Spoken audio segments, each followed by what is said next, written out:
Hello and welcome. Thank you so much for joining us. I know some people are still joining, so it's just a minute past 10 Eastern time. And we'll give a few minutes for others to join. If you are on any of our platforms live with us today, write in the comments where you're connecting from and where have you been invited to interview, given that this is the topic for today. What schools are you invited to? Maybe I can provide some insights as you are preparing for those towards the end. So I'm excited to be here today. This is of course, our weekly live sessions where we talk about a different topic on the MBA application journey. Every week at 10 a.m. Eastern time, I host a 30-minute live where the topic is predetermined. I provide a few slides and then offer the opportunity to answer your specific questions. So if you have a question in any of the platforms that you're connecting with us on, please write the question. We'll answer them live, as many as we can. And of course, we've had a lot of interest on this topic today. So we've had a lot of questions come in through our registration form. So we'll go through those as well. So for those of you who are new, I am Susan Berishaj, founder of C Admissions, which is a boutique admission coaching firm. I work with applicants who are going through the MBA application journey one-on-one to get to know them, to get to help them coach them in presenting their profile in a way that is reflective of who they are and genuine to who they are, but also takes into account what business schools are looking for in the application journey. I do have a 94% placement rate, which means 94% of my clients gain admission to at least one of their target institutions that they're applying to. And my slides are not working, so just give me 1 second. There we go. Okay. I really love the work that I do because, one, I get to meet some amazing people, and then I also love that I'm able to help them communicate their story in a way that really reflects their unique brilliance, their character strengths. Sometimes, it's when we experience life, it's hard to be objective and see what our unique experiences are, and being able to sit one-on-one with individuals to do this and go through this process is something that I take a lot of pride in, and I enjoy a lot. And I'm very fortunate to have this job. So for today, we're going to be talking about the patterns that we're seeing for 2024 applications or 2023-2024 application cycle. I know we're literally in the middle of round 2 applications, so still the numbers and the patterns are still not solidified yet. But taking into account round 1 and some of the schools that have already interviewed or have already invited and had some interviews already, able to see some of the patterns that are showing up in what schools are really looking for in their pool of applicants. One thing that we're hearing word on the street is that, and we're seeing this in patterns of how long it's taking schools to send invites, what is the next steps in those, that we definitely have had an increase in applicant pool in this application cycle. It's estimated to be about 30% more than previous years. So we'll see the official numbers when they come out. But it just means that the interview component is really important.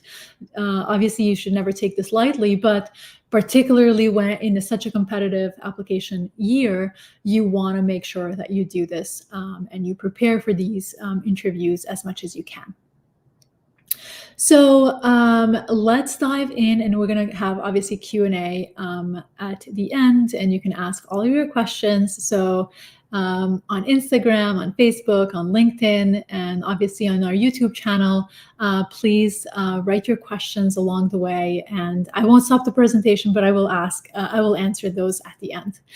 And if you like to see more content like this, give this video a thumbs up. and share it with your friends and colleagues who are going through this process or thinking about this process, and particularly those who are preparing for next application cycle should join next week when we talk about goals and the MBA journey. So next week we have another event, another topic. We're moving away from the interview preparations and going into round one applications. I know some of you will be wondering, why are we thinking about round one now?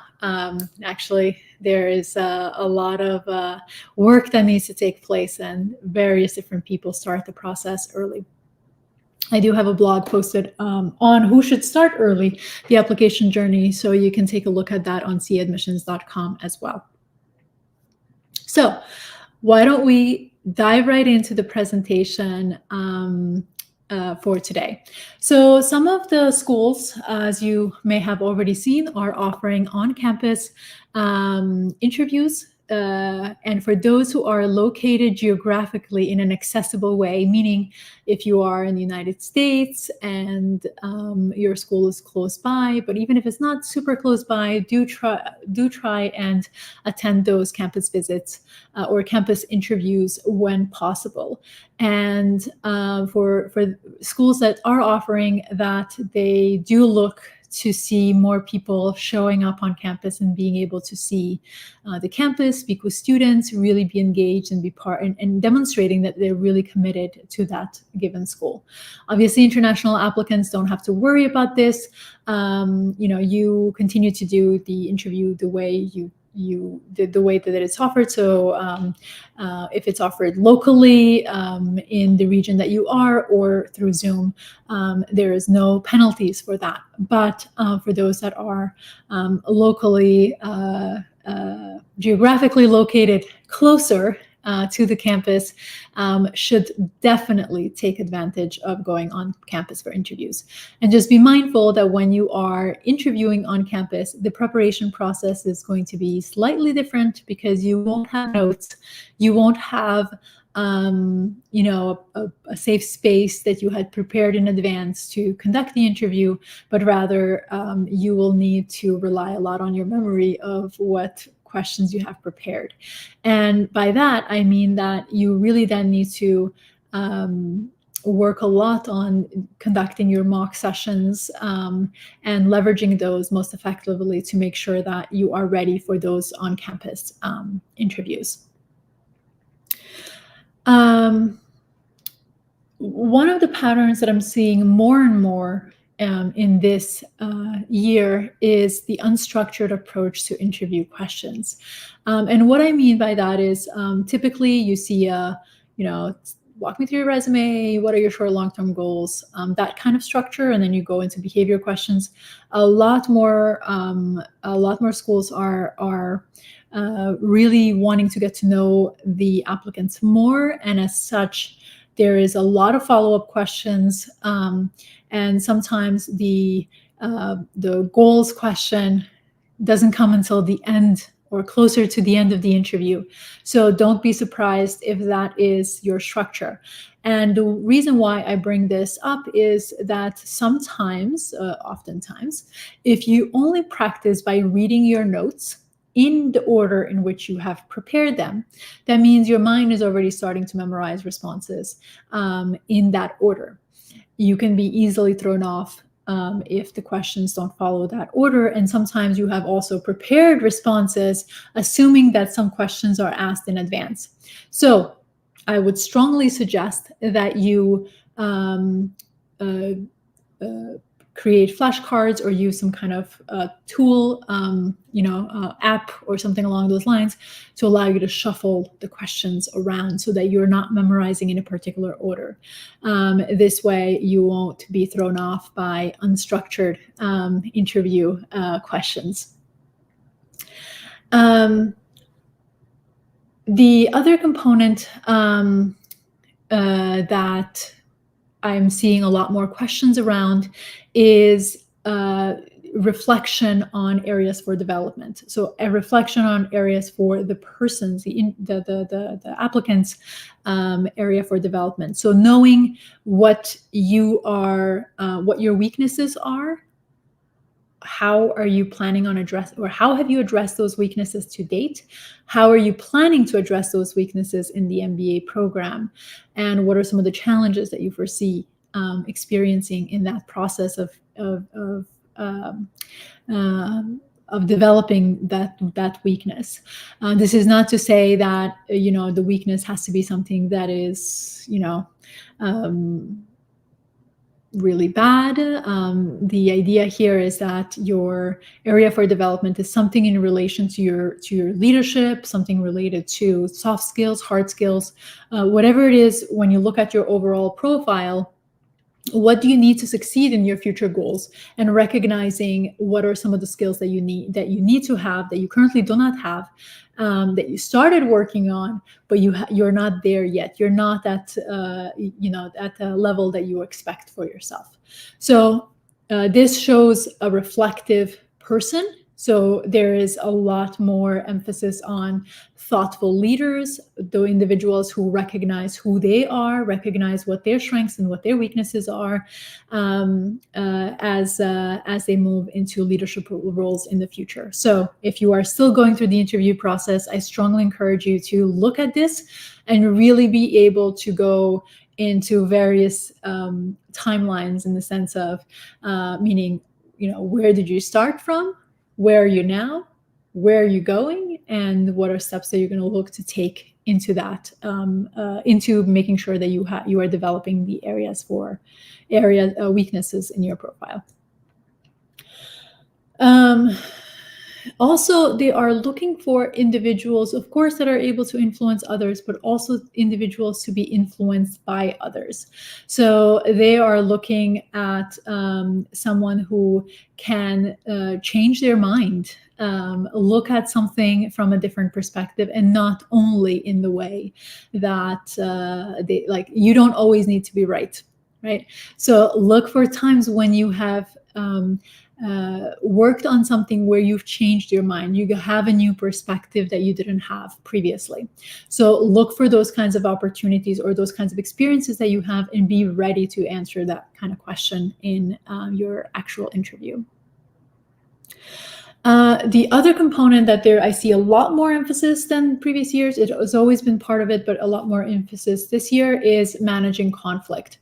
Particularly, some schools have a lot more questions around this. Teamwork is always it's here to stay. Individual contributors are fewer and far between. It's really much more about teamwork and collaboration, obviously in the MBA program, but also in the future as a future leader. So when you work with other people, it's obvious that there is going to be conflict. Not everyone sees the solution in the right way, or a solution in the same way, and everyone has their opinions around how things need to be addressed.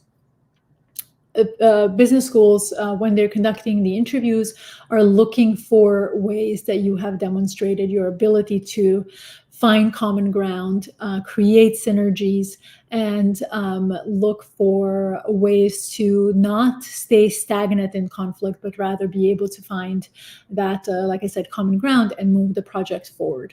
So think about the experiences that you have had, and when have you been able to be that sort of liaison that moves, that is the glue that helps move the project along. And then finally, there's a lot more personalized questions. So a lot more follow-up questions than in previous years, that are intended to get to know you more, but also get to know your experiences a lot more. And I think this could also be reflective of the fact that there's just so many applicants that have applied, so many more than they had anticipated, and as a result, there's just a lot of really good, talented applicants that have submitted applications. So how can the interview help them make that final decision? So when they're asking you a lot of follow-up questions about your experiences, don't be surprised about that. So anything, if the interview that you have or planning to have in the near future is blind, which means all they have is your resume, definitely dive into your resume. Have someone who hasn't read it before just come up with questions that they have about what you wrote in your resume, so that you can see it from another person's perspective, and then be able to talk about that in an effective, concise way. In schools where the interview is not blind, which means that they have the entire application, everything that you've submitted, they have access to and have read it before your interview, you want to make sure that you have gone through all of that, prepared follow-up questions, and be able to really concisely answer those questions. Sometimes applicants get thrown off when there are follow-up questions that they didn't think that they needed to prepare for, and then they go into this overshare. This is a practice in staying calm and collected, and make sure that you follow, you can follow various different techniques, but either the CAR or the STAR method, and being concise in the way you talk about the projects, talk about the things that you have worked on. Obviously, not every question you need that CAR or STAR method to answer, because not every question will require an example, but particularly where there are examples that you need to include, following that method will make sure that you are not oversharing, and you're not taking a lot of time from your interview. You do want to make sure that you are concise in your responses, because the interviewer should have enough time to get to know you enough in a way that they can write that report at the end to that essentially can vouch for you, and can not even vouch for you, but rather can endorse you, and they see you as someone who can be a strong contributing member to the MBA cohort that you are applying for. So with that, I am going to move to questions. Just a reminder, if you want to talk about how we can help you with your interview preparation, please reach out. If you are thinking about next application cycle and you want to get ready, you want to get a head start on your application, reach out to have a conversation, and let's see if that's something that, if this is a good working relationship. We do have until March 1st a $800 off 3-school package for the upcoming year. So, if you're considering a coach, definitely reach out to take advantage of that, and we can have a conversation from there. So with that, I'm going to stop sharing my screen and move to questions specifically. So let's see if we have any questions here from the various different groups. No, we can go into the questions from the registration form.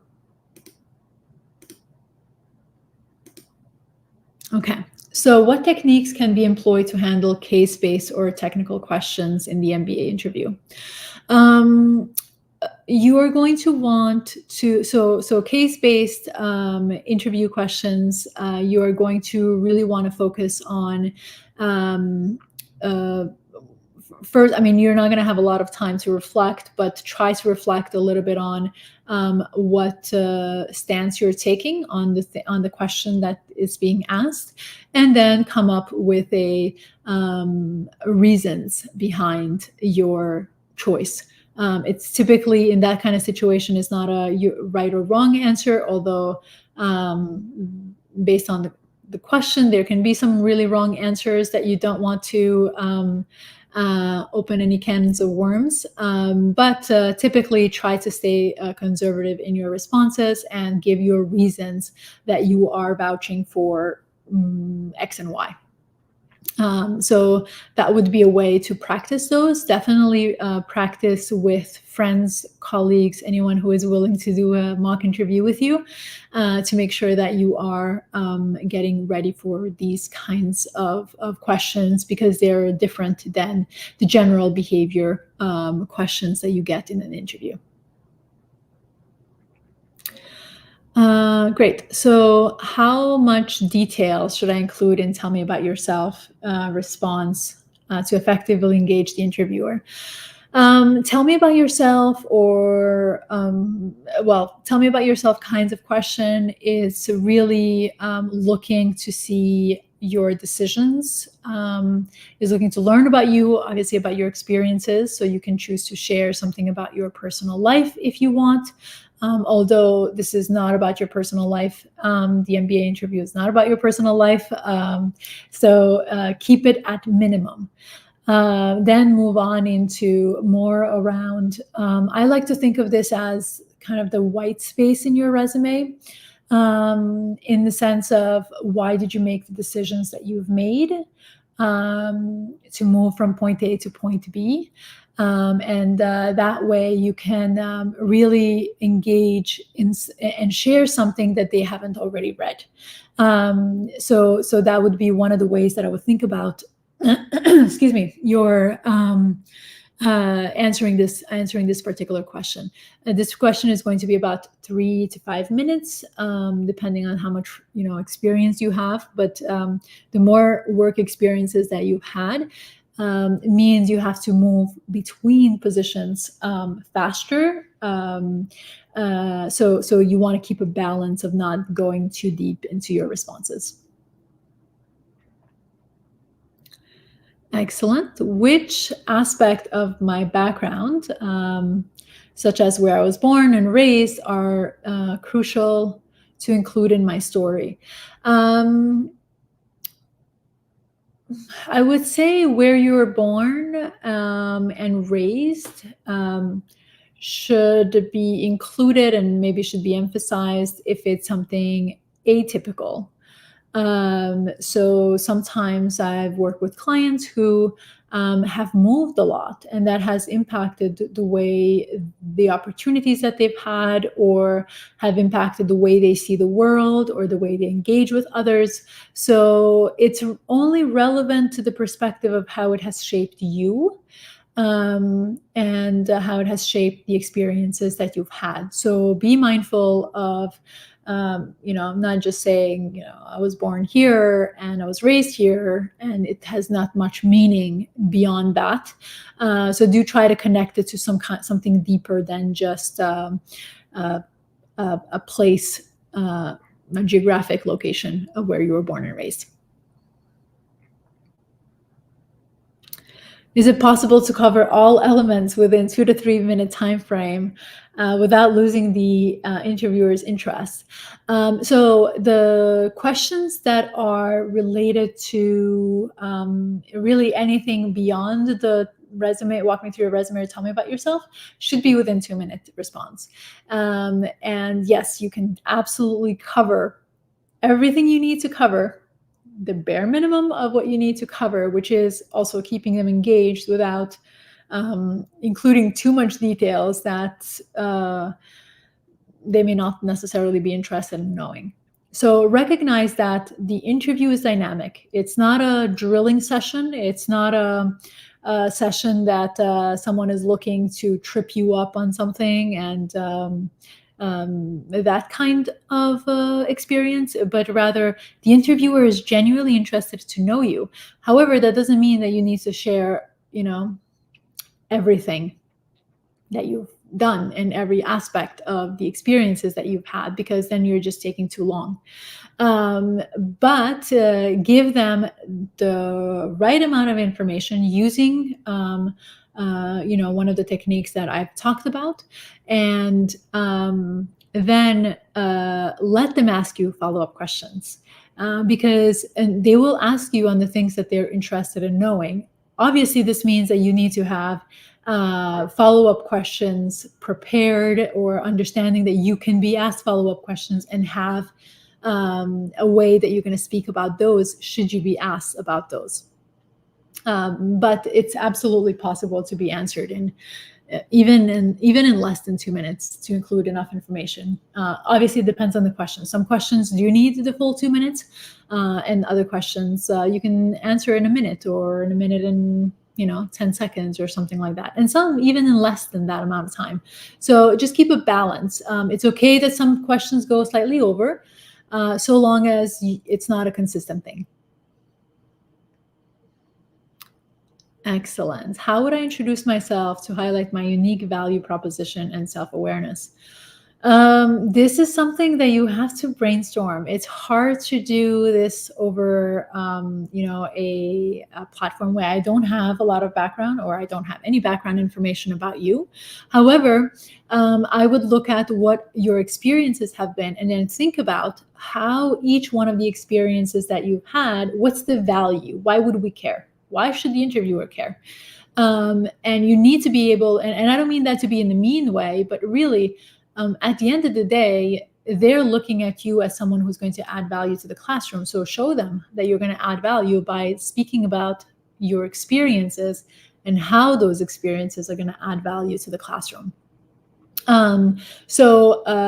This will require some time brainstorming. You will need to speak to perhaps some colleagues or some people you trust or with your coach. But definitely this is a very important thing to prepare, because you will be asked every single time, what will you contribute? What do you bring to your peers and the classroom? Right. So you must have this answer. And the deeper you go, so meaning not just focusing on the superficial high level stuff, but diving deeper, the more you can show your self-awareness in that. So this is not something that you do in in 5 minutes, but really it requires a few session of development as well. How has the approach? So this question I believe we've covered in the session today, but really just thinking about they're looking for more self-aware individuals and individuals who recognize the dynamics of complexity and complex teams and complex structures around working in teams. So look at what your experiences have been, and if you haven't had those experiences, what are you going to use in those situations that's going to be similar to the question they're asking, but maybe not exactly it.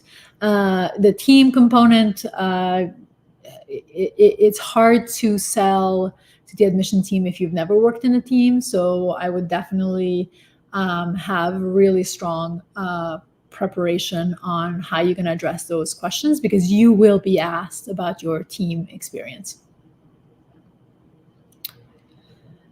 Excellent. Last question. What's the best way to prepare for videos or virtual MBA interviews in 2024? Make sure that you have good quality camera. Make sure that you are, when you conduct your interviews, you are early, you have everything set up. Make sure that you are not in a noisy place. People choose to have background filters. I'm not a huge proponent of that. I do think that by sharing where you are, it allows for a sense of personal connection that's different than when you see a fake screen in the background. But you choose the thing that makes you comfortable, of course. And if you're doing a virtual interview, I think you have the easiest, in the sense that you can have your notes around, you can have your resume in front of you, you can really set up your your desk in a way that gives you all the tools that you need to have a successful interview. So in your situation, there's no excuses. For those who are brave to do an on-campus interview, make sure that you practice a lot before you show up. And just remember that wherever your campus is, your interview starts by the time you set foot on campus. So, be mindful of that. So with that, we will end the session today. I invite you again to join next week. We're going to be moving into careers and the MBA journey. So register for that event. If you want, again, to have a conversation with me about me coaching you through this application process or through your MBA journey, reach out for a consultation call. And obviously, there's no obligation there. I get to know you, you get to know me, and see if this is a good fit. So with that, thank you. Good luck to all of you who have been invited to interview. And those of you who are also waiting for those interviews, good luck. And I will see you next week.